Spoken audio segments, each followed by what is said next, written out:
I have one version that works. That's the version that I wrote and that I imagined, and it works for me. And if that's helpful, I always try to share that with the actors. But I say I have, I don't want to constrict them. I want to support them and set them on their way, because that's the best part of the process, is watching the actors embody the roles and bring their own feelings and thoughts to the parts and to the film.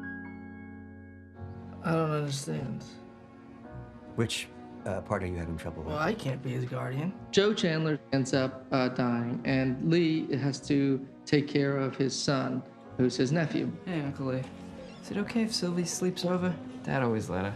The main thrust of the storyline is trying to reconcile the fact that Lee is forced to go back somewhere he can't stand to be and take care of a kid who is desperate not to leave his home. I'm on the hockey team. I'm on the basketball team. I gotta maintain our boat now. I work on George's boat 2 days a week. I got 2 girlfriends, and I'm in a band. You're a janitor in Quincy. What the hell do you care where you live? Kenny has drawn a really emotional story, but it's not just depressing or sad, it's a really beautifully comedic story.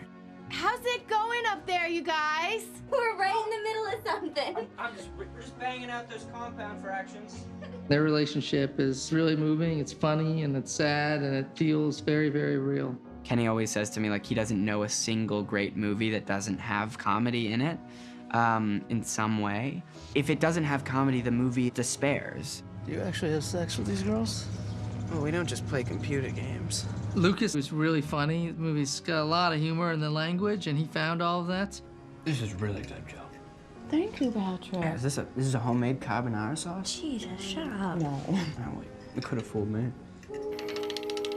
Lucas brings a tremendous emotional life to the part, and it's a tricky part. It's a kid who's been through a tremendous amount of trouble without having it broken his spirit. So you kind of have to carry that weight and also have a certain buoyancy to you, which I think Lucas does really nicely. He might be 18 years old, but he's such a mature actor. Kenny immediately knew that he had a hidden gear and another depth as an actor. When Lucas opens the refrigerator door and this chicken comes falling out, the frozen chicken, and he's having these palpitations about his father being frozen in a morgue for months while they wait for the ground to thaw out.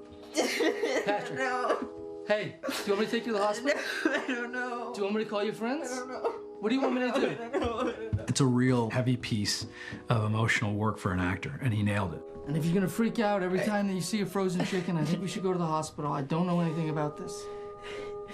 I just don't like it being in the freezer. He immediately goes to a place that's sincere and that carries, real emotional stakes. Casey has pushed him quite a bit, in a good way. And I think he really has fought for Lucas to get his performance to be exactly where Lucas wants it to be.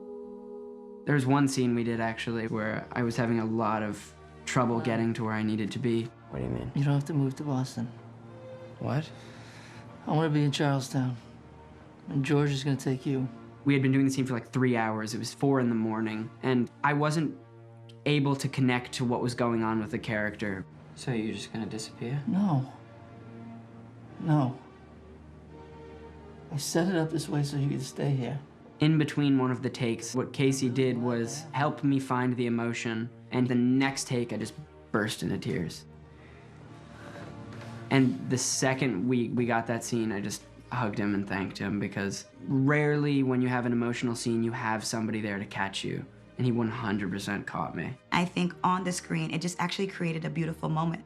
Behind the scenes, I really saw Casey step up to another young actor to help him. Great throw. I think for him to protect Lucas and get him to a level that he needs to be, it was important. Just let it go.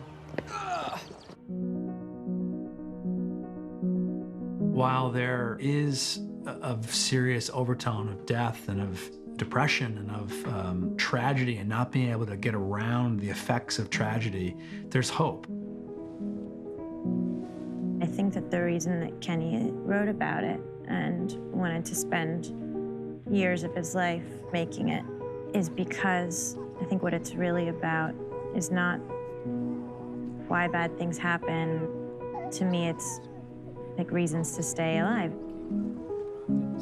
I hope that the audience sort of feels like they have experienced a little bit of some real people's lives, and maybe they will be sort of provoked to think about the ways in which tragedies and triumphs and joy and grief are all sort of mixed up and all together, and they're just all part of life.